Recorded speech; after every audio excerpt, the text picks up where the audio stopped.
Hello, everybody, and welcome to another weekly episode of BEARSKIFILM. Tonight, we're joined by J2KDesigns.com. He is the man responsible for the whole branding of our channel, our logo, our backgrounds, everything like that. If you have any kind of business or any YouTube channel or anything like that, you need a logo done, this is the man to go and reach out to J2KDesigns.com. J2K, how are you tonight, man? I'm good. Thanks for having me, and thanks for the plug, man. I appreciate that. What I do is pretty much a volunteer service for Bears fans, and it's all about Bears fans. And if you are interested in something, reach out to me. Happy to work with you guys. But I'm more excited to talk about football night with you guys. It's been a minute. So, Dave, how you doing? I'm good, man. I'm more and more accepting of the season as it goes on, but I'm ready to talk about it. So let's talk about it. We have a game where Caleb Williams, just like we said when we drafted him, hey, this kid's going to set rookie Bears quarterback records. Now, are those records, is that bar very high? No, it's not, but that's why we were pretty confident that he was going to set it. And a game where he wound up having, I got it here, 373 yards, 2 touchdowns, 68.1 completion percentage, and 103.1 quarterback rating. Caleb goes ahead and breaks the yardage record for a Bears rookie quarterback. He also ties the throwing touchdown record at 11 touchdowns. The yardage is, I believe he's at 2,300 something now, surpassing Mitch Trubisky for that one. But, another comeback type game for Caleb Williams. But you can't really call it a comeback unless you finish the comeback. And that's, unfortunately, that's kind of been the MO of these Eberflus teams. A lot of blown games at the very end, over and over and over and over. And so it was great to see, like I said, this season's all about an eye test for me. It was great to see that effort and that clutch performance from Caleb. I'm just going to add it in there. I think where the rookie downfall comes in, when we say, you got to live with the rookie slumps and this and that, is right in overtime, you get the ball, second down, you get sacked, making that a very, very, very tough 3rd and 21. And then you follow it up by what? A false start, 3rd and 26, and now you're pretty much dead in the water in overtime. But, I mean, other than that, the end of the game looked really impressive for Caleb, and he did exactly what he needed to do to put the team in a position to at least tie it and go into overtime. So, yeah, those are my initial thoughts on the game. J2K, how did you feel about it? Yeah, well, I think I'm with Dave that I'm kind of like settling into where we're at and what expectations should be.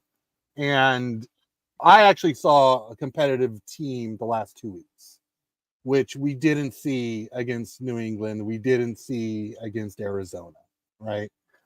So I think there's a lot of positives to take from it, pretty much all on Caleb Williams' shoulders and by extension, Thomas Brown. I don't want to take all the meat off the bone. Dave, what do you think so far about Thomas Brown and Caleb Williams and where we're at with this Bears season? I think we do need to kind of start taking meat off the bone, because at this point, J2K, like, you're finding the slivers of hope. And like you said, it's all about Caleb right now, which is unfortunate, because this reminds me of conversations me and Paulie had 2 years ago, where we were talking the same stuff about Justin Fields, where we're okay with losing. And trust me, I'm a guy who's okay with losing, if it's for the right reasons and if it makes sense for the team. The Bears have sucked me back in every single week lately. And whether that's just Caleb or just being competitive or me just being sick of the rebuild, I wanted that win. I was watching it and I was thirsty for it. And there was no part of me that was like, looking for Eberflus will more likely get fired and blah, blah, blah, and a better draft pick. Like, that wasn't my thinking at all anymore. And I'm past that. But this does bring me back to 2 years ago, where we said, if Justin Fields throws for 300 yards a game, but you still find a way to lose, that's a good thing. I think we're past that. I think we shouldn't be there anymore, because this team, and every week that we kind of go on, is just more and more obviously talented, and the coaching is just holding them back so much. And the just game management and the situational awareness and the basic fundamentals of football. This is a team that, it's if you've ever played basketball with like any kids nowadays. They all walk up and they just start chucking up threes because they saw Steph Curry do it, but none of them can make a layup. And that's what this team is in my mind. They're all just chucking up threes. We can hit the deep bombs. We can hit the big plays. We can maybe get a pick or two here, but we can't make layups. And Paulie loves using that analogy, and he's not a big basketball guy, but we just can't make layups on this team. And I'm coming to terms with it, but right now it's all about Caleb. And the silver lining is that we are seeing him be an absolute superstar. It's a funny thing as a Bears fan, if you break down the team segment by segment, and the thing that we're the most confident and comfortable with is the quarterback, and everything else is the problem. It's just mine at this point. The rookie quarterback too. Yeah. And that's what we're most confident about is a rookie. Yeah. It's tough times, man. I hear you, man. And I am trying to find slivers of hope in this because, we still have quite a season, left to see what happens. And I think we're all watching a lame duck head coach, right? So where do you go other than try to find the slivers of hope and what is the next head coach got on his plate? I think there's some optimism there, but Paul, what do you think? Well, you look at this division, J2K, and the three teams other than us, the Lions, the Vikings, the Packers, they're 27-6 combined. So, I mean, we're looking at an average of a 9-2 record per team. Like if you had to just split it up evenly, right? So we're the ones dragging this division down at the moment, currently record-wise. And as far as slivers of hope, when your opponents, when your division is that tough, I mean, you might have a better chance of going out and playing the lotto, to be honest with you, than to think that the Bears are going to do anything substantial this year. I go back to this game, and once again, there's just simple things that kind of, like I said, I'm very impressed with the performance of what he was asked to do and how he performed. However, overall, we ran the ball 16 times. Outside of Caleb Williams' rushes, we only handed the ball to running back 16 times. Against the defense, that's a top pass rush defense. They're known for their crazy exotic blitzes. And we asked the rookie quarterback. To interrupt you, I believe Caleb led the game in rushing, right? Oh, I'm not sure. Did he? I'm 99% sure he led the game in rushing. Well, so we asked him to throw the ball 47 times. Now, mind you, like I said, 68% completion percentage. I believe he was 32 for 47, something like that. But, we put a lot on his plate still. And so, like, I just wish that there was an easier game plan to be able to devise to make this thing a little bit more of a smooth road for Caleb rather than his constant uphill battle. Well, I actually liked the game plan. I know it was heavy and run, but a lot of what we had to do against that cover 1, cover 0 blitz scheme for his runs is we ran a lot of screen plays. And those kind of subtracted run plays out of it. We're going lateral. We're not relying on the offensive line as much because that is a very poor position group for us. So I actually liked the game plan. I also saw some differences from last week to this week. Last week we're in a lot of these bunch formations, and this week spread the receivers out wider, so that Minnesota couldn't dial up as many exotic blitzes on us. So I'm a huge fan of what Thomas Brown has done in 2 games. I've seen a shift in scheme given the 2 defenses he faced, and given what we can work with on offense. I also think that we had to come from behind quite a bit in that game, and a lot of those false start penalties, just the overall penalties on offense kept pushing us back. Longer yardage situations, which means more likelihood for passing. So I am okay with it, but I think in general, you go 16 rushing attempts in a game, most likely you're not winning that game, right? Yeah, just to confirm, Caleb Williams had 6 carries for 33 yards, led the team in carries that rushing yards that day. Swift had 13 for 30. DJ Moore had 1 screen, reverse for 1 for 13, and then Roshan 2 for 2. I'm with you, J2K. Great points on that part where you do see a usually complex Minnesota like defense with a lot of schematic stuff with I watched Paul with Carl the other day, and they were talking about like the crazy schemes that Brian Flores pulls up, and it's just linebackers over the center and safeties over the center and stuff. And it did look like a much more pedestrian defense against the Bears, which is super promising, all things considered, for Thomas Brown and Caleb. But Caleb is he's different, man. I mean, we should talk about some positives in terms of Thomas Brown and Caleb Williams. And that's one of those connections that in the back of my mind, I don't want to split up and I don't want to kind of separate at this point. But moving forward and looking forward as the season goes on, like, yeah, the only thing that Thomas Brown can do for you right now, as his position as offensive coordinator, is just keep developing Caleb's confidence, because system-wise, we have no idea what's coming next year. But what I've seen so far is just Caleb playing free. He's looking like Caleb from USC. And those things are the positives for sure. Yeah, that pass to Swift. Caleb rolls out and he's on the move and he chucks the ball up. That was, I don't know if you remember the highlight from USC, but it was like almost identical. Just the arm talent, off platform throws. Yeah. Yeah, and even more so than the off-platform throws. And if we're talking about just Caleb straight up as a development player type of situation, the guys led 3 fourth quarter comebacks as a rookie, which every time a game tying or a game winning situation pops up within 5 minutes, I immediately text Paul, because I know all he's doing is just thinking like, well, this is what matters, man. 3 minutes and less, and what your quarterback can do. And I know he's just salivating and just chomping at the bit to see what he can do. And so far, he's 3 for 3 in those opportunities. I think maybe 3 for 4 if we're talking about like Houston as well back in the early part of the season. But the other part of it is that I think we've seen what we need to see in terms of confidence, where he is doing all the things that high-level NFL quarterbacks struggle to do. And that's like those tight windows throws, anticipatory throws, rifling in between 2 defenders' hands. And some people call that luck and just nobody could tip that ball.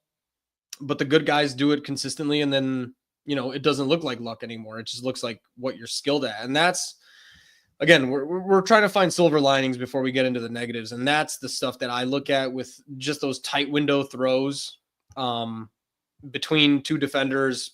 Fingertips can't just get on it, and he's executing those things, which no matter who's the offensive coordinator, whoever's the coach next year, those things translate. Those are not things that you need to worry about being a system guy.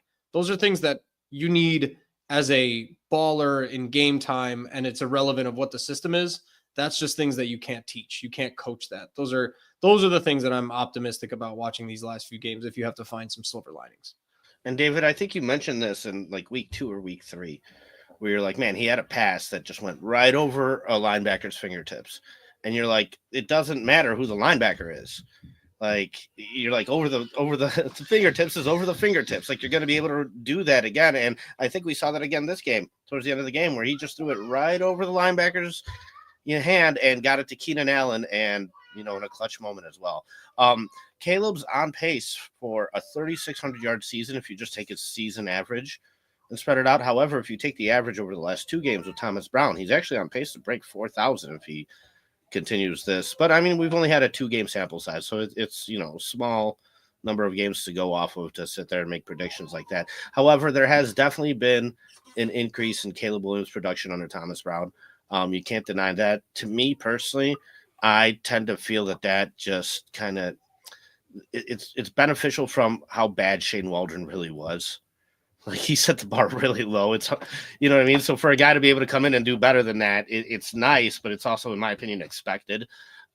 So good for Thomas Brown. He's doing what he's supposed to do, and he's calling a good game plan. Do I think we need to tie him to Caleb Williams in the future moving forward? Not necessarily. Listen, if you get another coach in here and he wants to keep Thomas Brown around, sure, I'm all game.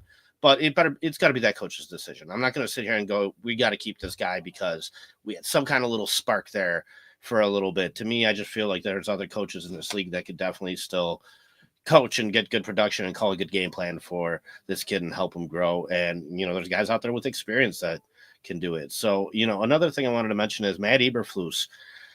Man, he is winning percentage wise, the third worst coach in Bears history, right? Like he's got, I don't know how many blown fourth quarter games now. I heard the statistics earlier today. I was going to write them down, but it doesn't matter. I mean, we've all lived through it and experienced it. We know it's dozens. So there's been so many bad fourth quarter moments with this guy. And then on top of it, I just learned this one. He is 20% on his challenges.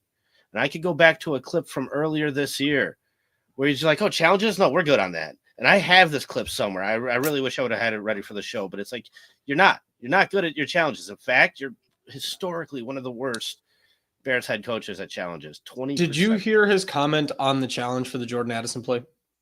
Yes, because it was just a long play. Yeah, it was an explosive. So we need to challenge it because it's an explosive. Right. Whereas like situational plays that I believe there was one against Washington where it's like, I don't care. You still like throw the flag in that moment just because it's that moment.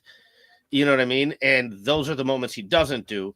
But no, if a guy carves up a big chunk of yardage on you, it could be totally clean and he's going to challenge that. It kind of makes no sense. I also I push back on that a little bit just because I know that sometimes these challenges, they're used as timeouts, right? So you get a big explosive play. You don't have the time to upstairs to watch back the replay, all this kind of stuff. You throw the flag, settle your guys in. If there's, a little bit of luck, you might get a replay that shows, the ball was dropped or something like that. But sometimes these coaches are calling these challenges as timeouts. I think that's what Flus was basically saying. I think he kind of said it in the goofy way. He says everything part of that in a goofy way. Yeah, real quick, is the problem. Real quick though, I would totally understand, and I'd be with you, J2K, if it wasn't for the fact that over a span of 3 years now, he's 20% on his challenges, right? So when 1 out of 5 gets when you keep successful. repeating it, that's when it becomes a little bit more like I'm going to be way more critical about it because now you're repeating this mistake over and over and over. Another thing I don't understand, and at the time I texted Dave and I go, listen, it could just be a difference in philosophy because I've seen some coaches kind of, I guess, take this approach. I don't understand the 2-point conversion. Like, I guess, are you trying to really ride your momentum high and put yourself in a position where if you score the next touchdown, you will win with a kick or whatnot? But like, I just felt, to me, at that moment in time, just kick the extra point, focus on getting another touchdown, taking this thing into overtime. Like, it was kind of odd to me. And I wanted to get you guys' thoughts about, the challenges and the 2-point conversion call. The sequence was odd because, I'm from the belief that you take the points that are in front of you, and until you need to get that 2-point conversion, do you attempt the 2-point conversion? There was no point in attempting it. Now, maybe behind the scenes, Caleb's in Flus's ear, like, I'm on fire. I'm reading this defense. If there's a time to get these 2 points, it's now. You got to trust me, coach. Or Flus has that kind of mindset that we've got momentum, we've driven down the field, let's keep this momentum going. Then, okay, I might give you a pass, but I think we go back to where you start looking at the record. Have you been successful doing this? Like going off script, have you been successful doing it? And it's no. It's, take the 1 point, you're down by 7, you can even tie it with, without going for a 2-point conversion. If you want to be a daredevil and attempt the win at the end of the game on a 2-pointer, then fine. That's a different conversation. Right. That I understand a lot more. Right. So I think what we're the nuance of it is I think Eberflus is a dope. I mean, to say that like in terms of like the kindness of it, but I know what he's trying to do, which is the analytical, statistical, sabermetric new influence on football, which is that 2-point conversions get converted 55% of the time. If you have 2 of them to win the game and it's 28-28, well, if you get one of them, it's still 28-28. But if you make one of them, then you make the next one, it's 28-29, yada, yada, yada. That is like, he's a year behind on that because that is popular ish in terms of the sabermetrics of football now. But part of that, and I think it's just more of this trio's line of thinking, is there's the sabermetrics and the numbers of football, and then there's the feeling and what's going on in the game. And I agree with both you guys in the sense of, in that moment, you got to just take the points and try to even compete to get a tie game, because that's the only thing that's been kind of, I mean, regardless of how we look at it, guys, this was a 30 to 27 game, right? Like 27-27. Like, this was an absurd amount of scoring for the Bears. Where did they fail? In defense. Guys, this is Minnesota. Yes, they're a good offense in terms of Justin Jefferson and whatever, but Sam Darnold should not be scoring 27 points on a top 3 defense. It just shouldn't happen. So I get where he's going with it. I just think it was poorly executed, and it makes him look even dumber. If he got it right, it would have made him look smart, but very rarely does Eberflus do these trendy things that make him try to look smart, and it actually works out. And this is part of the whole him coaching scared, the cover 2, the soft shell. And somebody asked this question on a podcast I was listening to, and I legitimately questioned the answer. Did Eberflus coach against the Minnesota Vikings in overtime, thinking if they scored a field goal, he gets a chance to come back? Because I don't believe it. Yeah, it did seem like they were more in a defense to stop like a touchdown. I genuinely, it's more anecdotal. It's a joke. It is, but the referee literally came out and said the next team to score any points wins the game. I mean, I heard that. I wouldn't put anything past him at this point. I think his game awareness is so bad that I wouldn't be surprised if he was coaching thinking, well, if we didn't score a touchdown and they score a field goal, we get a chance to score a touchdown. And I think I wouldn't be shocked if that's what his thought process was. And I mean, that's, at this point, you're just speculating. But, when it comes to the things that actually happened, like you go back to the Washington game and he had to take a timeout to figure out whether he should go for 2 or not. On a play, he had to go for 2. Like, it was just obvious to everybody, and you shouldn't have to figure that out. You should be 3 steps ahead mentally, predicting what you need to do. And now we get to this game and you're going to play Mr. Analytics. Part of that, part of my point to support, which I forgot to mention, was the conversation about the 4th and 3, where the field goal unit was coming out, and then Caleb and DJ Moore waved them off and said, we need to go for this. And DJ Moore today during his press conference was like, I don't know what that was, and I don't know why the field goal unit was coming out. And we needed to stay out there, and we knew we needed to, but for some reason the field goal unit was coming out. And that's what I mean in terms of like the game awareness. Like, the guy has no game awareness, where even the player, DJ Moore, is like clearly just so fucking fed up with Matt Eberflus's bullshit that he's even in the post game saying like, I don't know what that was. That was an awkward exchange where the special teams is coming out, but it shouldn't have been because we were out there and we needed to keep going. But that's kind of part of my point, which is I don't know if Matt Eberflus knows. And that's actually a disconnect between him and Hightower, because both of those are actually technically on Hightower. Now, Flus should have those things ironed out. I think that's the overall point. On the first one, Flus did say we're going for 2. Hightower put up the 1. Special teams guys are watching the special teams coach. What finger does he put up? The guys, on offense are looking at Flus going, what fingers is he putting up? So there's a disconnect there. Flus was correct in both of those, but Hightower was wrong. But it just goes back to, okay, why is there a disconnect between, the 2 of them right now? What's going on?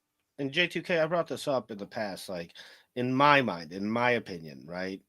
If you're taking a job as a head coach of any NFL football team, right? At this point, you've been in football your whole life. You've probably played. You've been an assistant coach. You've been, you've had a whole career leading up to this moment where you get this ultimate opportunity. And you've been in a ton of situations. Situational football should be something that you completely understand and have a grasp of. And in my mind, I want a guy that comes in here and has a concrete philosophy from the top down. And so I mentioned this before, like, if I come up to you in practice, and you're my offensive coordinator, and I rattle off a situation to you, you better bark out a play at me that's something to what I have in my mind, right? Something similar to what I have in my mind. And then if I go to my quarterback and I give him that same situation, he better bark out a play at me that's similar to something that I have in my mind. This should be a systemic thing from the top down, but everybody should be on the same page somehow. Instead, what I feel like we have with Flus is like, hey, I'm in charge of this, you're in charge of that, and I trust you. And it seems like there's no checks and balances, so to speak, which is why there is this disconnect when it comes to the offense. You know what I mean? The offense changed dramatically from Luke Getsy to Shane Waldron. It did. Paulie, I think part of what you're talking about, though, is not that there's no like hierarchical checks and balances thing. Is I don't think he knows any better. We're not talking about a delegator. We're talking about a guy who can handle his category, and that's it. And I think that's part of the problem is that there's no leadership to Hightower. There's no leadership to Shane Waldron. There's no leadership kind of being trickled down of, like we said, even when we heard, we used this example back during the fullback dive or the speed option, where Flus is hearing that play be called, and he has the ultimate veto right to go, what the fuck are you doing? Timeout. Do not call that shit. That is insane. And I forget who mentioned it to us, but I think it was maybe Carl talking about Mike Tomlin, where Mike Tomlin will hop on the headset and just tell his offensive coordinator, best short yardage run right now. And it's Arthur Smith's job to call the best short yardage run that he can come up with, because that's the head coach's game awareness. That is what they need to be, a game manager. And I think the disconnect and the lack of leadership of just Matt Eberflus, like not having any clue. He can process one thing at a time. An NFL head coach needs to process 5, 6, 7 things at a time while also being a step or two ahead. And he has none of that skill. Yeah. And, I think you kind of see it in the press conferences where they ask him questions. And he goes, well, I need to look at that. Well, we need to review the tape on that. Well, I got to go back and see that. What are you watching during the game then, man? We know that 5 minutes after watching the game. Right. Right. And I get you're in the moment, but so are these other coaches. They seem to do just fine being able to answer questions about situations right after the game. So, yeah, I don't know. J2K, any thoughts? Yeah, I think, something I kind of see or looking back on it is Flus is, he's a soft coach. And he went out and hired Shane Waldron, who now I know he's a soft coach, right? Thomas Brown, he's more of a leader and a vocal challenger kind of a guy, someone you'd run through a wall for. But so I think there was an issue where they kind of, Flus is the player's coach, and bringing in Waldron, he's a bit soft. You've got a high draft pick in a rookie quarterback, number 1 overall, who's kind of taking the reins or the leadership, and suddenly, it's this rookie quarterback who's kind of leading the room when it should be a head coach being that much bigger than he is. 100%. I think part of that problem comes back, J2K, to literally week 1 of the season or week 2. Where the players are begging for it. Please coach us harder. Right. It came out. That news is not something that comes out lightly out of NFL locker rooms. So for you to say it publicly is to the point where it's gone past the point of this has been, like we've all been with coworkers or, people who we're working with that, hey, hint, hint, hint, hint, this is what I need. And it got past that to the point where they needed to say it publicly so that Shane Waldron could take the hint. Paulie,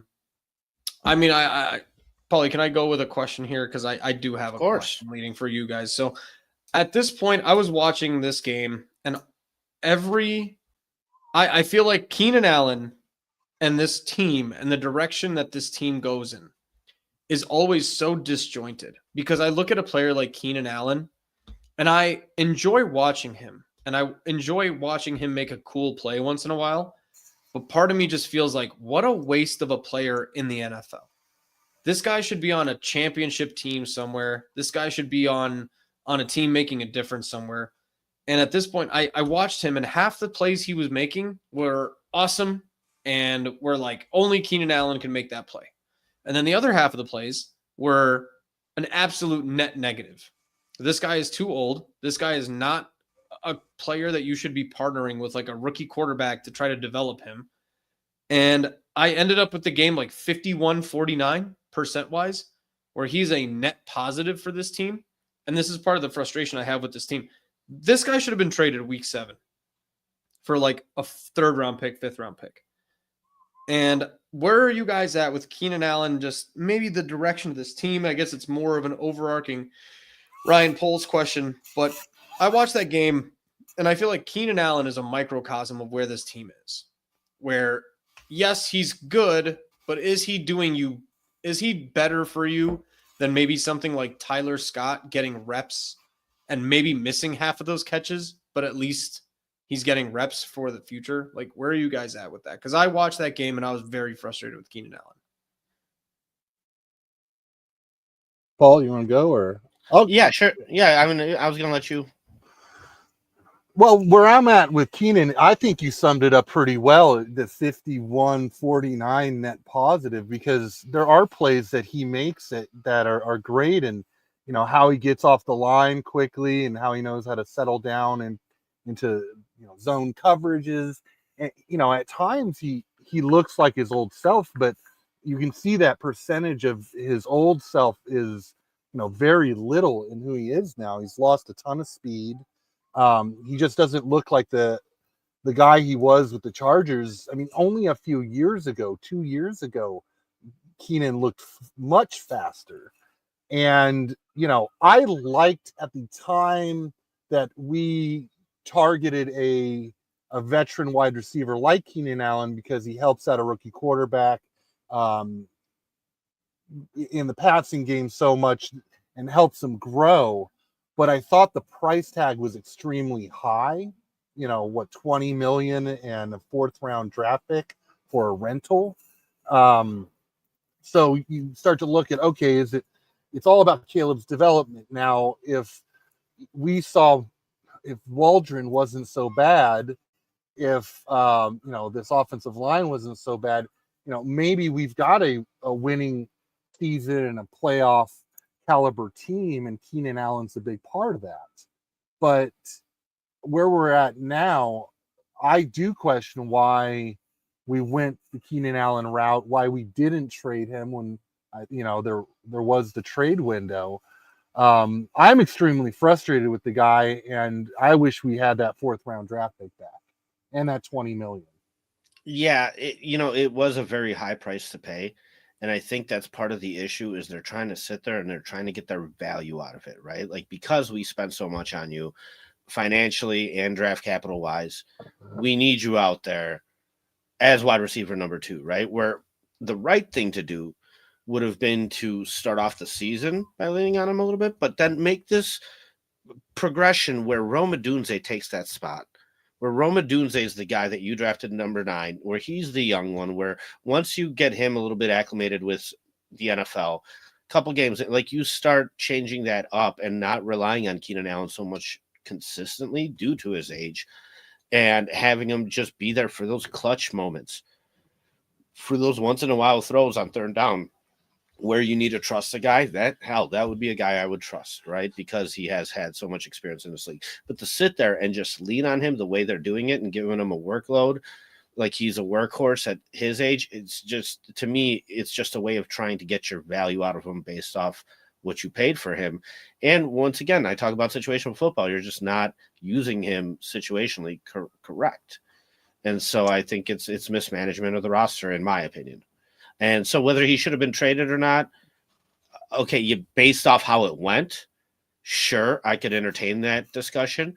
But in my opinion, the initial move, the idea was there, but then it was just mismanaged and poorly executed throughout those first 7 weeks to get it to a point where we're at now. I don't know, David, what do you think? Yeah, I pretty much made my points. The only additional things I would say is that the other part of it is that the things that we brought him here for are not what he's doing. He's not reliable on these quick hot reads. He's dropping balls when he should be a short yardage expert, and we're misusing him. And the way that the wide receiver market went in the trade deadline, when DeAndre Hopkins is going for a 2nd round pick, easily Keenan Allen could go for a 3rd. and he could be a useful player for a team like Baltimore or Buffalo or Kansas City or Philadelphia even, right? Who, after their top 2 receivers, are just absolutely depleted. So that's why I don't understand this. This team is always in this mode where they plan for the future and the past simultaneously, right? Or the present and the future. And a guy like Tyler Scott or even DeAndre Carter, to me, I don't think they're going to do as good of a job day to day as Keenan Allen. And maybe you don't want to get rid of that locker room presence, but I don't know. I can't see that it's that much of a drop off. If you're getting 75% of Keenan Allen from Tyler Scott and Caleb ends up with 275 yards instead of 330, I'm almost okay with that if Tyler Scott looks like a piece that you want to use next year, as opposed to the 2 snaps that he's taken this entire season. I was going to say, but the reality is he is not. I'm looking at the stats. I can't find a single stat on Tyler Scott. So yeah, you're right. I believe there's only 1 or 2 snaps he's been in the entire season. This last game, he was a scratch. He was inactive. So now, if you're going to say, oh, well, we wasted a 4th on Keenan Allen. Well, in addition, you're also wasting another 4th because of Keenan Allen.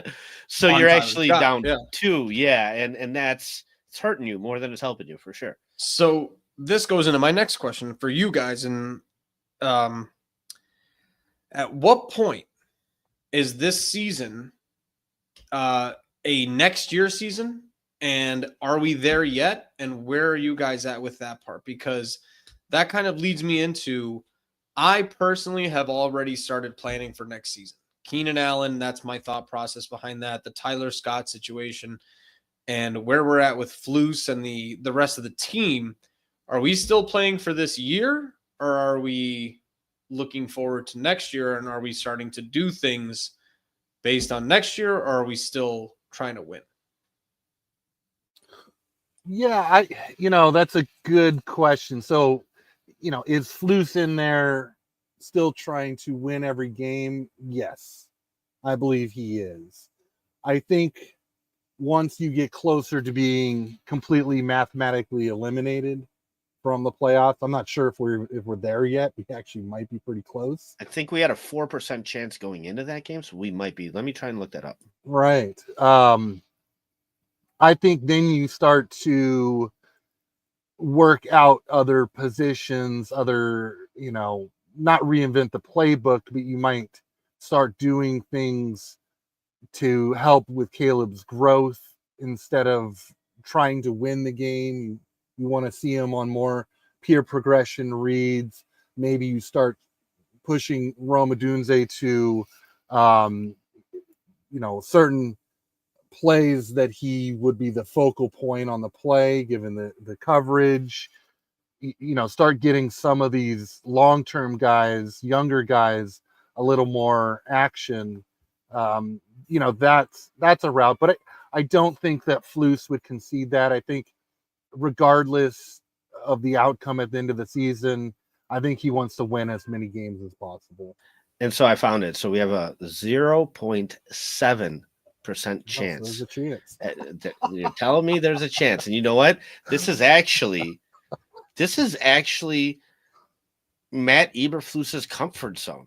If there's ever a 99.3% chance that something will happen and the other thing happens, that screams Matt Eberflus to me. So I'm sure he's like, yeah, this is exactly where I want to be. I'm gonna pull this one off, boys. Yeah, I've had 0.5 staring me at the face before, and I came out on top.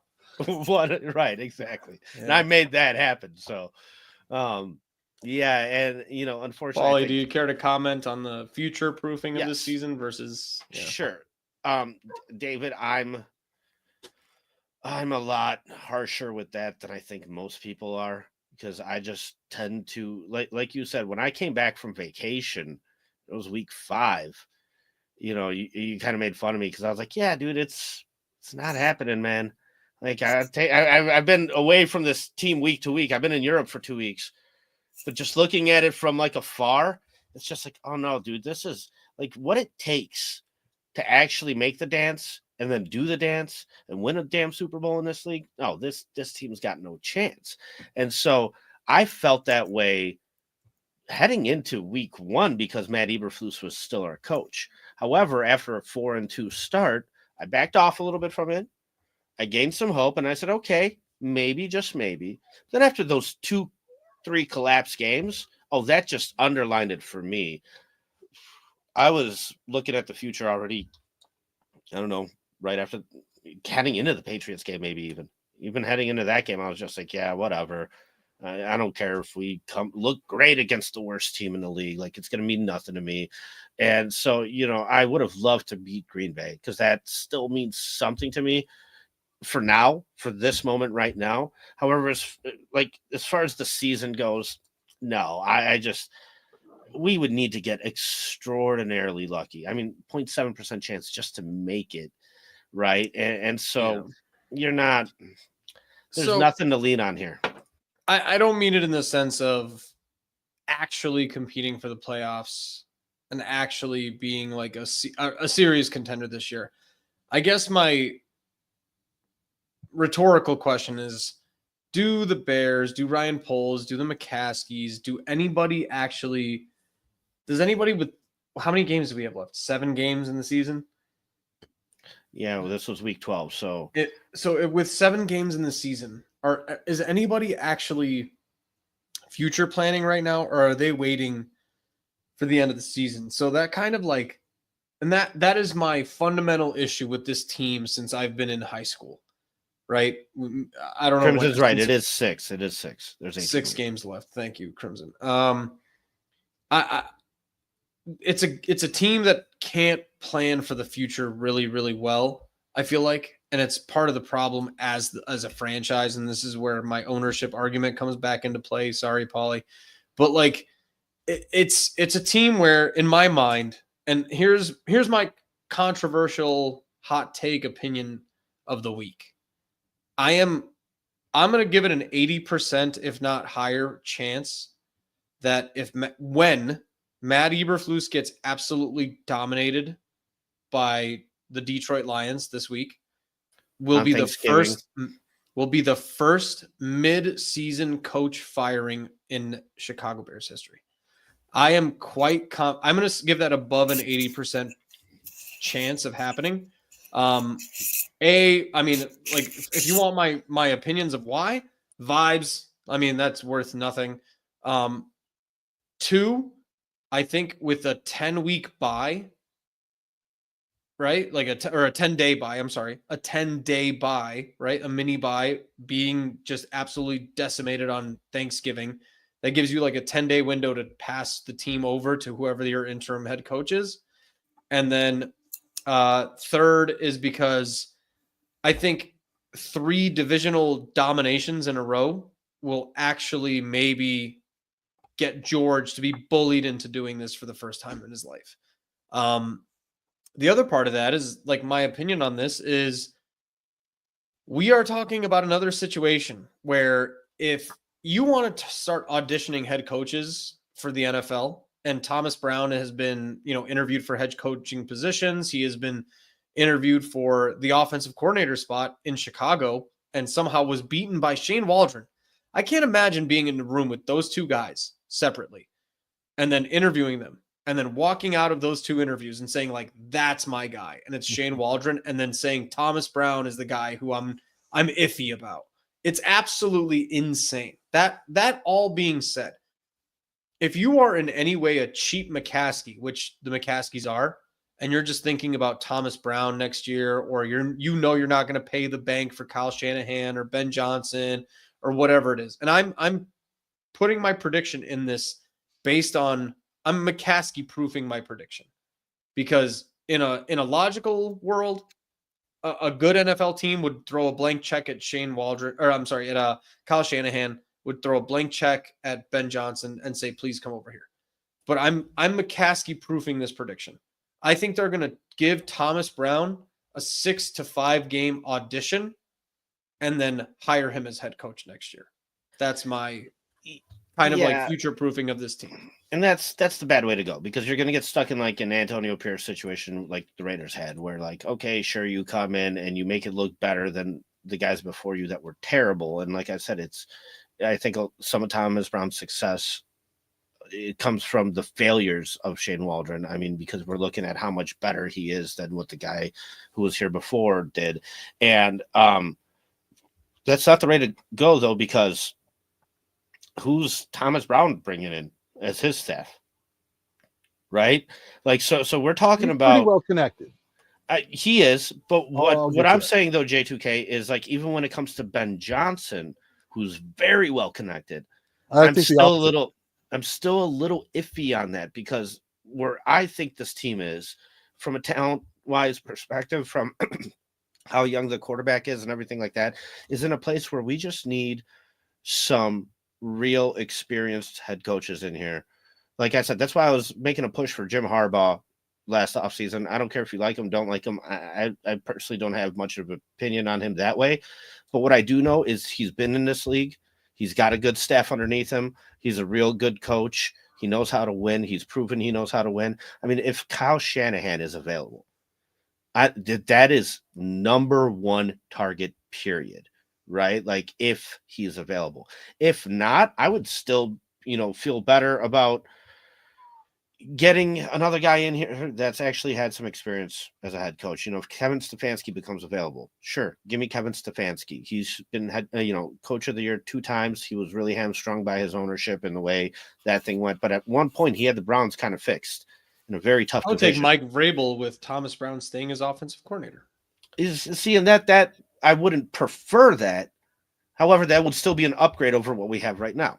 Right. So yeah. I do think you need to bring a guy in here that's going to flip this thing around from a staff perspective. And I'm not just so convinced that an unproven guy has all the tools necessary to be able to do that. It would still be, my whole overall just quote of this season is I'm done with hope. And I keep saying it. I'm done hoping. I want to dominate by design like these good teams do. I don't want to hope that the next guy we bring in here becomes a good coach. I don't want to hope for anything anymore. Let's get the guy that's a good coach. You know what I mean? Let's just go out there and do it and have more structure and have more confidence, even if the ceiling for the potential of the coach isn't that high. I would just so much rather have a good floor from a head coach right now, in my opinion. Before J2K, and J2K, I want you to have the next 5 minutes all on your own and respond to all this. There are things that I think the Bears should do, that I think the Bears want to do, and that I think the Bears will do. Right. And so, so this is where I'm giving you my predictions, right? Like Shanahan, Ben Johnson, blank checks. Eat it. You're an $8 billion franchise, $3 million of Matt Eberflus's head coaching contract. Suck my dick, George McCaskey. I do not want you pinching pennies. Dude, I've said this and I will say it again. If I ever see George McCaskey in the street and he tries to shake my hand, I'll fake it out and I'll flip him off and tell him to go fuck himself. I 100% stand by that. And if you know me, and if Paulie knows me, if you know me, I'll do it. I will tell that guy to fuck himself 2 inches from his face. Ben Johnson, Kyle Shanahan, blank check priority. John Lynch is included in that. You fire Ryan Poles, you bring him in, you fuck off into the sunset, George McCaskey. That is the one option. The likelihood of that happening is about 5%. Maybe less. The level 2 option is the Kevin Stefanski, Mike Vrabel, like Paulie wants. And what I want is actual NFL head coaches that have had success and could probably elevate your team to a higher level while simultaneously kind of bringing some respect to that locker room. Then there's the McCaskey way. Then there's the well, we already got this guy in the building and we really respect guys that are already here and we give them multiple chances. And oh, sorry, Kingdom Come. Sean McVay is not even an option. And it's going to turn into a Thomas Brown interim head coach into a full head coach, and it's a 2-year waste of time. Lovey's a waste of time. I'm sorry. All of these guys are a waste of time. It's all just mid-level shit. And while this is what I'm saying is there's tiers to this, and I'm giving you guys the McCaskey realistic tier, which is the Thomas Brown 6-game tryout. See what he's got, because they might hire him anyway. Guys, this is the horrific truth, is that they might just keep Eberflus till the end of the season, fire him on Black Monday, interview Thomas Brown, and then just give him the job anyway. If that's the fucking case, give him a 5-game audition. For the love of God, give it to him. And go for it, J2K. Break it down. Well, no, before you go for it, one thing's been kind of consistent here about this whole thing, that this team holds on to failures. David, you said, for like 30% too long. Velus Jones should have been cut. What's his name? Chase Claypool should have been gone. Nate Davis should have been gone. Matt Eberflus should have been gone too. Go ahead, J2K. Well, I agree with a lot of your points, Dave. Giving Thomas Brown a chance to be the interim head coach is something I would like to see. Now, to talk about some of these coaches and their background. So first, Thomas Brown, he's got a ton of connections. If there's a guy who is next in line to be a head coach, it is Thomas Brown in the NFL. And I say that including guys like Ben Johnson, some of the other, Liam Cohen, maybe Zach Robinson, some of these offensive coordinators who've just gotten promoted and are looking really good. Thomas Brown has tons of connections. The whole staff with Carolina was all Frank Reich. You've got Josh McCown, who is on that staff, who is also pseudo-offensive coordinator in Minnesota. You've got the whole Sean McVay staff. Thomas Brown's, also comes from that lineage of Shanahan. So there are so many people, head coaches, that would not block somebody getting promoted from their staff to go and work for Thomas Brown. I truly, wholeheartedly believe that. I think Thomas Brown, he was someone that I was talking about when, we fired Luke Getsy. And I'm like, there's this guy, Thomas Brown. We got to check him out. Everything I'm hearing about this guy is great. He's got a ton of connections. Ben Johnson is a mastermind, and I have zero problems with him being our head coach. My concern, though, is that he really didn't come from anywhere. So he doesn't have a whole bunch of connections. He's basically got Detroit coaching connections, and that's what he's going to bring with him. So let me throw out a name here that isn't talked about too much. Todd Monken of Baltimore Ravens offensive coordinator. He's got Lamar Jackson MVP 2 years, right? Potentially a third year. He's always talked up in like the MVP top, 3 category. He comes from not only Baltimore, but he also comes from Georgia. And Mike McDaniel, who became the head coach over at Seattle, also came through this coaching pipeline. So not only do you get, an offensive coordinator that has turned Lamar Jackson into a superstar, you also get that pipeline from Baltimore, who always pump out good coaches. You also get that pipeline from Georgia, who also pump out good coaches. So he's a name I really like. Another name, Buffalo's offensive coordinator, Joe Bradley, is a guy who I also really like, just because he's been doing it for so long, and you've seen how many pieces to that Buffalo offense that has been, taken away and changed out, and they're still explosive on offense. So I love that. Now, some of these other coaches, I heard John Gruden's name pop up. Brian Dable got fired, didn't he? Brian Dable? Not yet. No.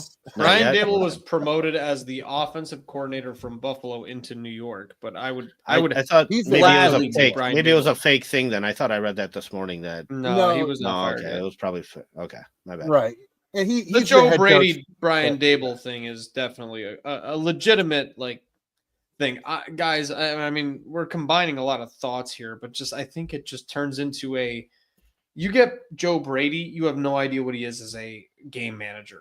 You have no idea what he is as a coordinator.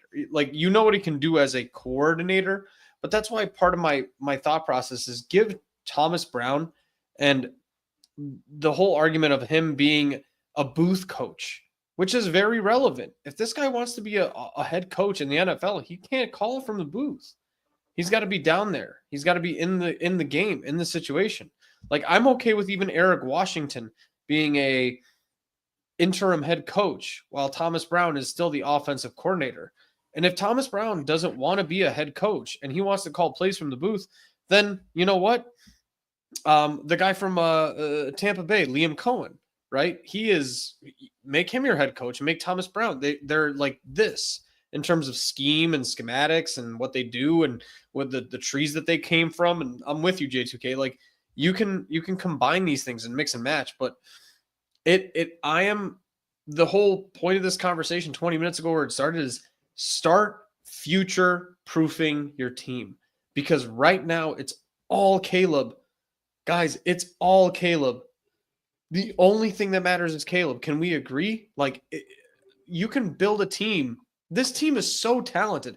I thought I had a question on my notes and thought experiment. If you plug Jim Harbaugh in to any of these games and we review these games, how many of them do you win versus lose? Right? We're talking about a team that competes in the NFC North with 7 or 8 wins versus also a being different a 4-win team. philosophy. He would have gone out and gotten us offensive linemen.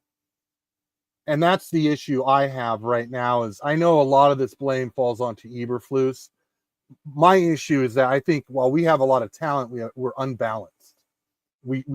Our offensive line did not have the depth it needed, had a bunch of question marks going into the season. We spent a 3rd-round draft pick on a kid I really like, but a kid who is injured, played at a small school, very raw technically. It's going to take him time. So that's not a current solution. It's a future solution. So I have a lot of issues with how Poles built this team. And I think Jim Harbaugh would have walked in here and said, oh, no, we're not taking Roma Dunze. We're going to take J.C. Latham out of Alabama, and he's going to be our left tackle, or he's going to compete for the left tackle job. You know, maybe we move Braxton to swing tackle. We're going to go out and get a real center. You know, we're going to get somebody who can back up Tevin Jenkins if he goes down. And, oh, by the way, I've noticed this Nate Davis guy doesn't like practicing. Well, he's going to practice, and I'm going to find someone to, put a fire underneath his butt behind him, and that's my biggest criticism of the roster build of Poles to date. Yeah. And, just to speak on that, that's why that whole building from the outside in is a little bit backwards and teams build from the inside out because, I said it during the offseason. What's the quickest way to implode an offense? Bad offensive line. I mean, that could destroy you in so many categories, even if you're able to overcome it and come away with big plays in the clutch. Guess what? Yellow flag, holding, try that again. 10 yards back. Like, it's just so deflating when your offensive line sucks. Plus, it's getting your quarterback killed at the end of the day. So that's cute that you got the quarterback at 1-1. But if you can't keep him upright, I mean, I know heading into the Minnesota Vikings game, he was the most sacked quarterback in the league. You don't learn anything from having your head bashed into the ground over and over. I know Peyton Manning has a rookie interception record, 28 interceptions. You could learn from that. And he did. He took time to sit there and review his mistakes and learn from it. You're not learning anything from just getting hit over and over and over. If anything, that makes you see ghosts, that develops bad habits, and those things tend to linger throughout careers for quarterbacks, especially when they happen at a very young time in their career in the NFL. And so, we were going off about this, and it was one of the extremely unpopular takes I had during the offseason where, like I said, even if Marvin Harrison Jr. drops to 9, I'm happy because I'm getting a bigger haul for trading back because I need a defensive end still. I need a center still. Like, you could sit there and tell me, oh, you want to take the best player available. And I get that draft philosophy and it's worked for some teams. However, when you have obvious holes still on this roster, you need to get that stuff straightened out. That's a lot more important than trying to take, a guy that winds up playing wide receiver 3 for you all year. Right. You spent a top 10 draft pick, $20 million, and a 4th-round draft pick on 2 wide receivers and 0 offensive line help out of those assets. Keenan Allen could have been a starting offensive lineman and a backup rookie 4th-round offensive lineman right there. 100%. So, like, I was on one show that asked the question of, did Ryan Poles neglect the offensive line? Now, I wouldn't use such a harsh word as neglect, because when you look at his 3 years here, as far as drafting goes, you did spend a 1st-round pick on Darnell Wright, and you did spend a 3rd-round pick this year on Amagaji. But after that, it's all 6th and 7th-round picks, right? Now, Amagaji's hurt. So, like, really, I mean, you didn't neglect it, but you didn't really address it. You sat there, you tried to band-aid the center position through free agency over and over and over, and you didn't really show this thing the attention that it needed. Like, the offensive line here was clearly bad. And, yeah, to go out and sign Nate Davis and think that he's going to sit there and solve problems for you, that imploded in their face. And, when you said Jim Harbaugh would have wanted, had Nate Davis practice, man, Mike Vrabel, when they got rid of Nate Davis, Mike Vrabel came out and said, yeah, we got rid of him because I want a guy who will practice. Like, there was your scouting report on him, man. Well, I'm in the minority, but I actually like the Nate Davis signing at first because of his play on the field. Now, he doesn't look like that player he was in Tennessee. Clearly, something's up with him.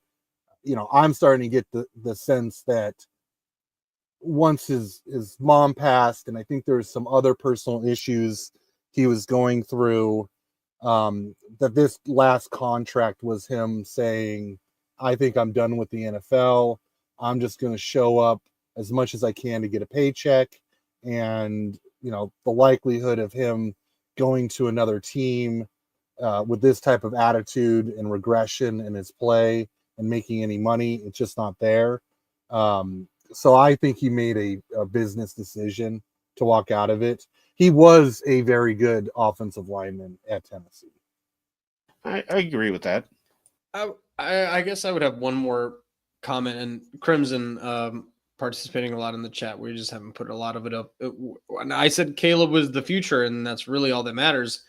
I don't mean that literally, right, Crimson, in the sense that no one else matters. It's a 53-man roster. It's 11 starters on offense, 11 starters on defense. But when you go into last year, right, with getting rid of Fields and taking a risk on Caleb, that to me felt a lot more risky than it does this year. And I guess my closing question to you two is, do you feel better, or do you feel that it's a little bit more easy to get the coaching decision right rather than when you need to find a quarterback? Because I feel like we found the quarterback. I think the quarterback situation has been settled. I feel much more comfortable going into this offseason, hoping that I feel a little bit more. If we get the wrong coach, I'll know it right away. I'll see it. I'll know it. I will doubt it. If we get the wrong guy, I'll know. If we get the right guy, I'll probably know. Whereas when we got Caleb, I had hopes, I had dreams, but I had no idea. And where are we at moving into next season? And how do you guys feel about it? Because I think that we're in as fucked up as it is with this, how much of a wasted lame duck year this is. I guess the silver lining is that next year, if you go into it with the right coaching staff, you can get me back in to being hyped up for this team. So I'll start. For me, it's actually the coaching staff is very, very important, obviously. But I gotta see the assets we have this offense spent on the offensive line and defensive line. Offensive line, obviously a priority. Defensive line, the next priority. And I'm talking about like as a group. Like I would like to see, a starting center, a high two second rounds. If we have 2/3 or at least 1/3, all those being spent on offensive linemen, maybe a defensive end, a defensive tackle, our first round draft pick spent on the best player at, either trench, right? So that's what will give me optimism. I think the coaching is still going to be a huge question mark, just because I don't see what a lot of fans are asking for.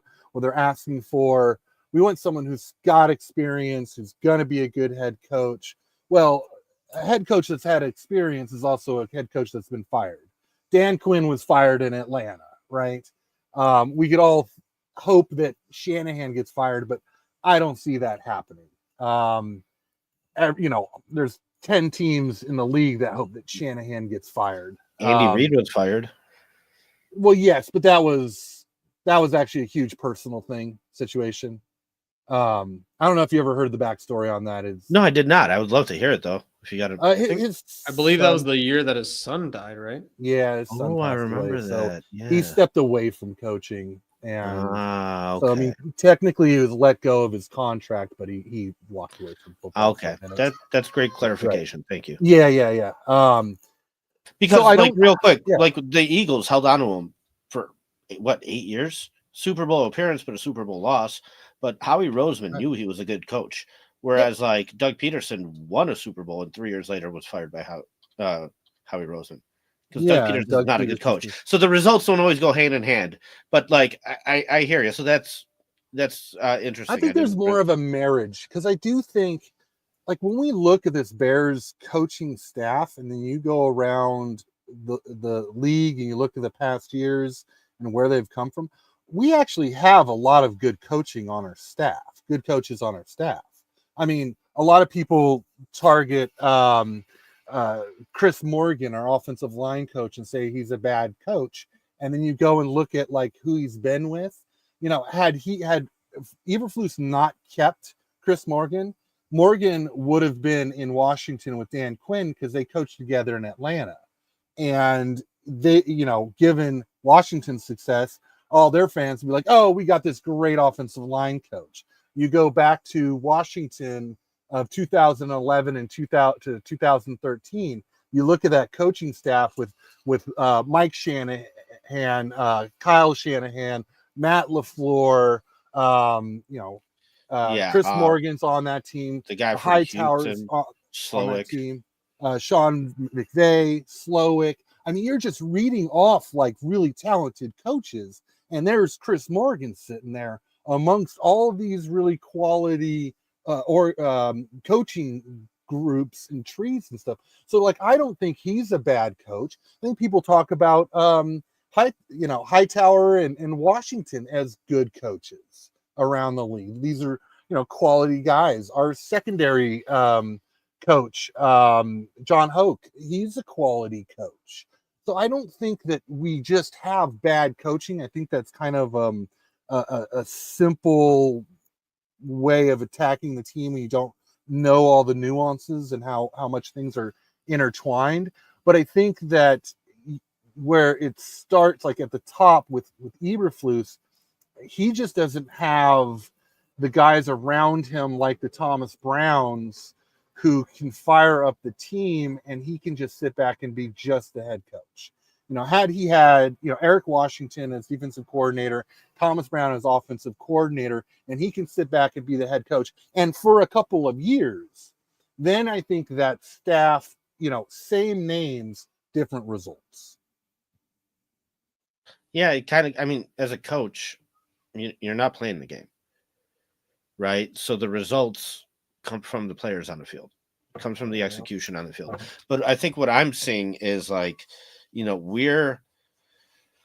talk about the NFL, and we talk about how, 2-3 plays a game can make the difference in a game, right? So like the variable for failure to success, like that it's small, man. It's very small. Like there's a lot of good coaches in the NFL. Hell, most of them are good coaches because they're in the NFL, right?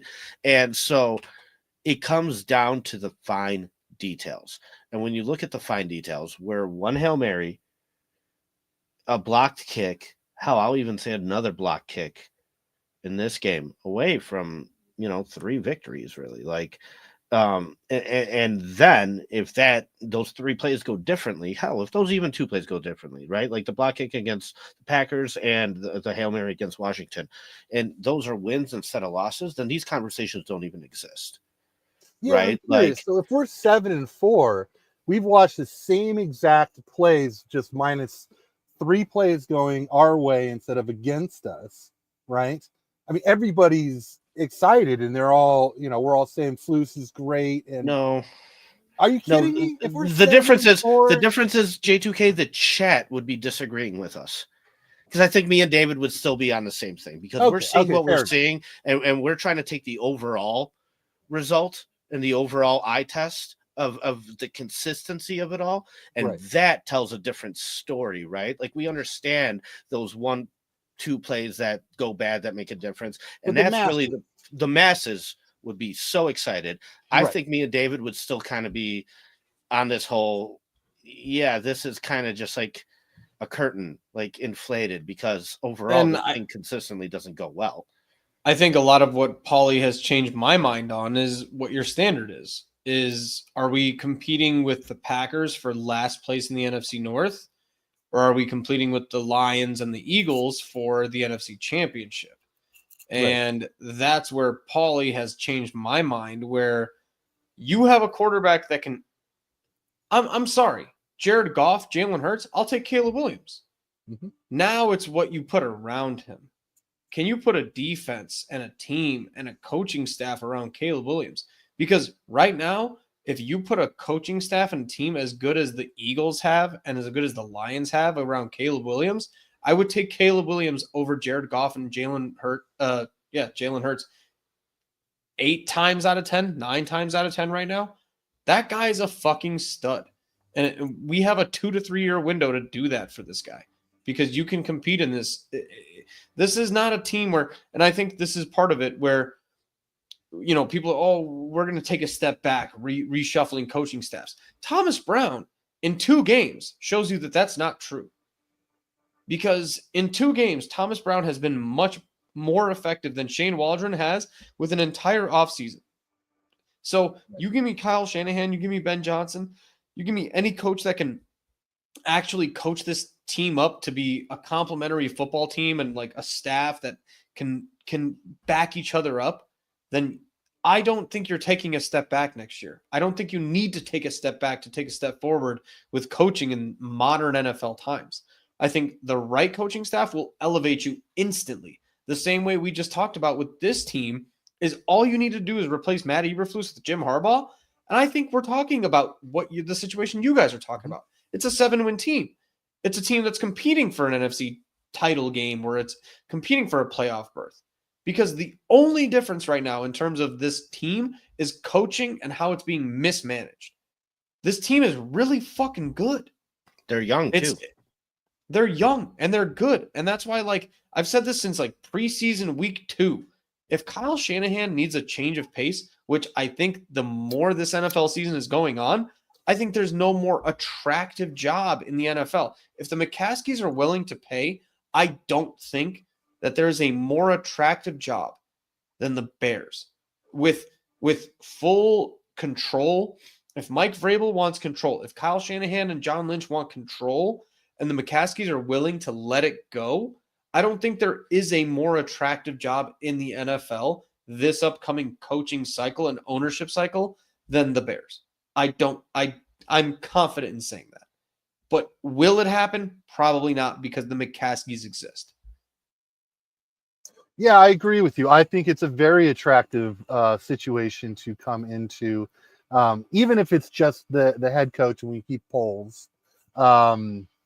So I think that's kind of the silver lining that we're looking at, is what we have for the future. I still need to see the offensive line have some serious assets put into it before I think I'm going to get super excited. But you look at what Sean Payton has done with Denver in a few years, and they were, cap hell, terrible draft picks, all this kind of stuff. He's completely turned around the team. So agreed with you that a good head coach can take us there. But how many Sean Paytons are there? Is Ben Johnson the next Sean Payton? I mean, if we get him, I hope so. They also Right? traded what, 2 firsts for Sean Payton? So just throwing that out there, right? Like he costs.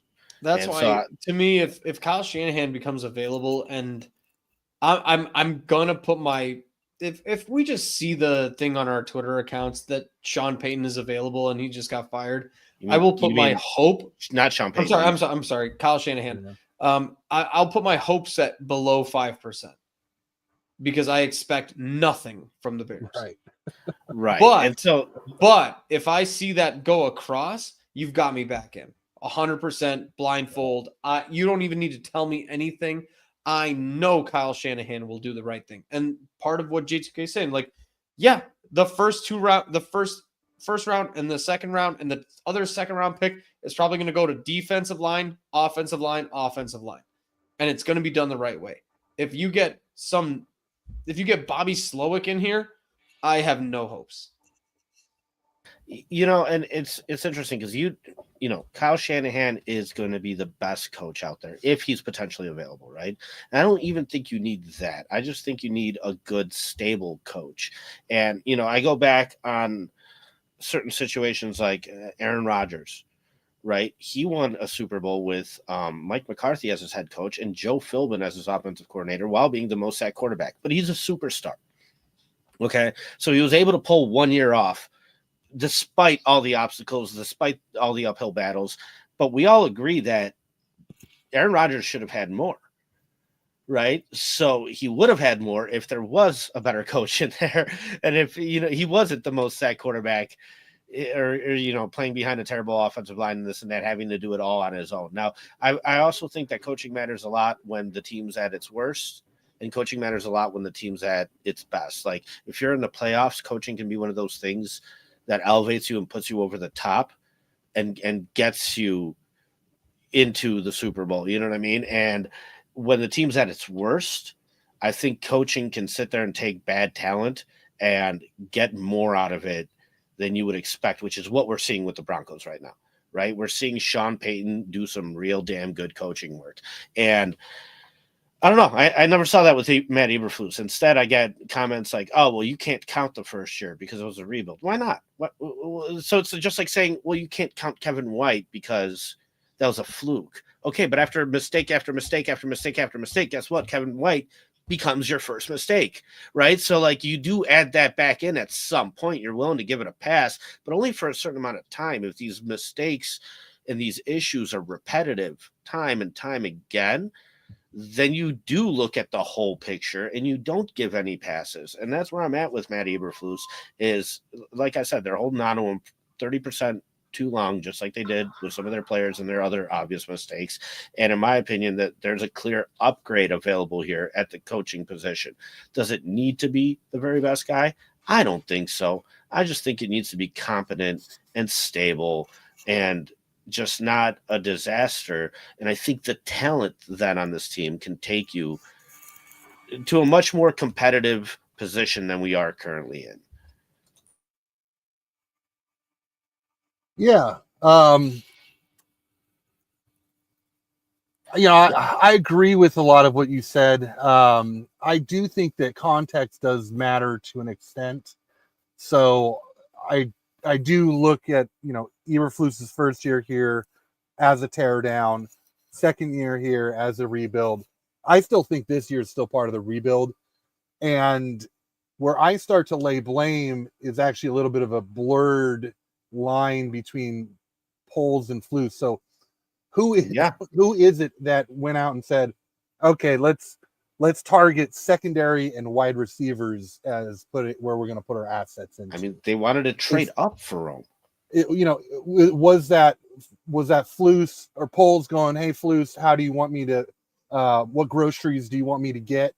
You want me to get a corner, a safety, a wide receiver? Or is Flus saying, hey, this is my overall philosophy. Get me whatever players you think fit best. So I think there's a blurred line there. I still go back to, I just think that the offensive line was completely mismanaged. If that's all on Poles, if that's shared with Flus, all that kind of stuff. I think when you get to this season, though, and you see how the players are responding in game where that hits philosophy isn't there. The hustle, suddenly drops off. You've got these just huge deflated moments of the Hail Mary to the Arizona game to the New England game. I mean, you're just seeing a team that's being deflated. You have to make a change with Flus. I think the first few years, I don't put as much blame on Flus because he just didn't have much to work with. But seeing what I see now, it's just clear you got to make a change. Yeah, and that's where me and David were at. We're like, I went on one podcast. I'm not going to put the name out there, but like somebody on that podcast was like, well, nobody was saying this during the offseason. I was like, bullshit. Right. Bullshit, because we were. And I love doing this because it's on record. And so I was even able to just gather all of our questions about Flus videos dating back to after the Broncos collapse last year. Right, which was like early October last year, where we were like, should we get rid of this guy? And so, I would love for the GM to be a step ahead rather than be a step behind. Like, you really should have addressed this during this offseason. You should have taken the opportunity of getting a first overall quarterback and pairing him up with a brand new head coach. You should have reset that timeline of this merry-go-round that we're on, where you draft a quarterback, wait a year, get rid of the coach, blah, blah, blah. We all know that because we experienced it time and time again. You had the opportunity and you dropped the ball. And so at that point, J2K, you're right. As much as I liked Ryan Poles all along, now you start to look past the head coach and go, well, the GM didn't necessarily do his job very well here either. And then, like I said, they wanted to trade up for Rome. But you said it yourself, J2K, if Jim Harbaugh was here, we'd be getting Latham. And so that comes from a personality thing where Eberflus is a nice guy, is a yes man. And they're both on board together for that decision. However, as a coach, you should be telling your GM, no, this is what I'm seeing out of my team. These are our deficiencies. This is what we need. I know you like this guy. I know you're scouting this guy, and that's great. However, our necessities dictate otherwise. And I think outside of Jim Harbaugh, because I know that he was never coming to Chicago, and that was never a landing spot that he wanted. He wanted that Chargers job. I could go and explain why. But outside of Jim Harbaugh, had we moved on from Flus, who would you guys have wanted as head coach out of last year's pool? I'd have to go back and look at all the available candidates, but yeah, I mean, I'd have to do. I would argue that Cliff Kingsbury as head coach, I would be that's much the one more that comfortable. That's the one that came to mind to me too, David. I would have been much more comfortable with even the failure of Cliff Kingsbury and Caleb Williams together than this. I would have been more okay with it. It was reported that Ben Johnson was interested in this job. I know he went out and interviewed a little bit. I'm looking at it, but this is 2025. The guy I would have taken was Mike McDaniel, who went to Seattle from Baltimore. Right. The coaching tree pipeline was there. He was a brilliant defensive coordinator, and I know that why would you pair a defensive coordinator with a rookie number 1 overall draft pick with Caleb Williams? But I think that he would have brought in the right coaches around him to be, to bring in an offensive coordinator. Part of what you're talking about is the delegation and the ability to know what you know and to know what you don't know. And if Mike McDaniel comes in here and heads that defense and hires a better offensive coordinator, and I don't think Thomas Bryan right now is like lighting the world on fire. I don't think he's a top 10 offensive coordinator in the world, but he's middle of the pack, and he's doing just enough with this team that is making it look a little bit more serviceable. You're competing with the Vikings, you're competing with the Packers week to week, and with a little bit more help and a little bit better roster construction, yeah, maybe you're a better team this year. We don't know that. Yeah, but also just looking at it from taking a step back, in my opinion, Eric Washington's way more equipped to be an interim head coach. Even Richard Hightower is way more equipped to be an interim head coach than Thomas Brown. Plus, you remove Thomas Brown, who's your offensive coordinator now? You're already down the pipeline for these options here, right? And if you're Thomas Brown, if you do good, you will draw attention. You will get some good contract offers during the offseason for an upgrade, even to just go be an offensive coordinator somewhere and keep proving yourself.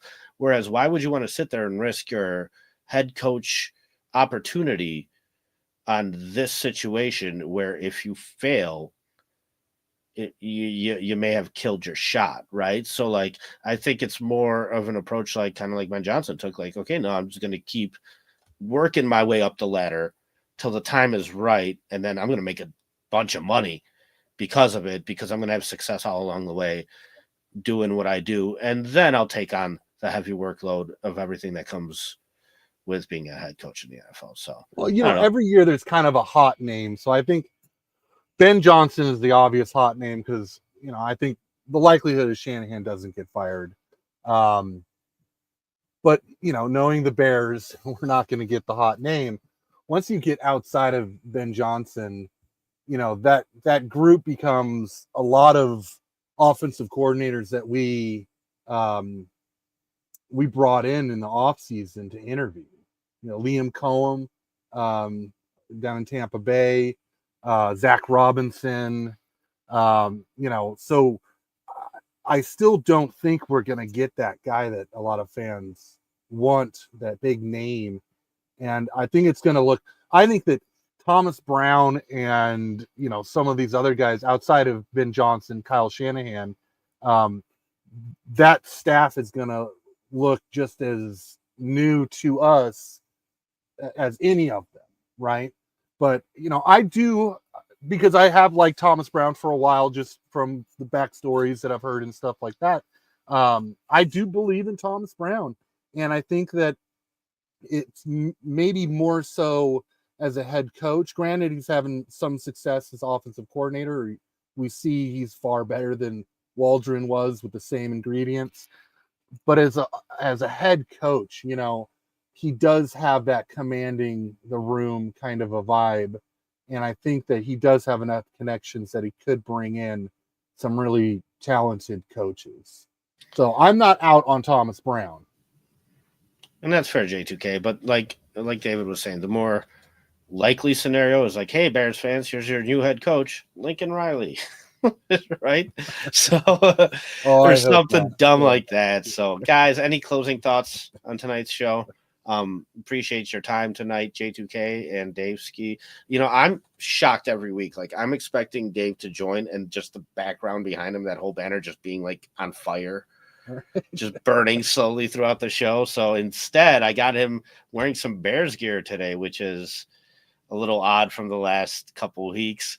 So yeah, no, but thank you for everybody in chat participating and everything like that. Once again, and j2kdesigns.com for any branding and anything like that. J2K is the man, and he does some real professional work. And yeah, guys, any closing thoughts on all the stuff we talked about tonight? Well, I think we kind of wrapped up a lot of what we can talk about. I would just say to Bears fans right now, I know it's a wash of a season, and we're moving on from our coaching staff.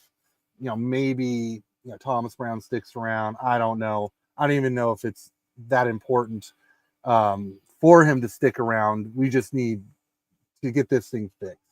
But there is some silver linings here, and I don't want to take that away from some kind of optimism. I think there's a lot of young players and some good players who've been locked up for a few years.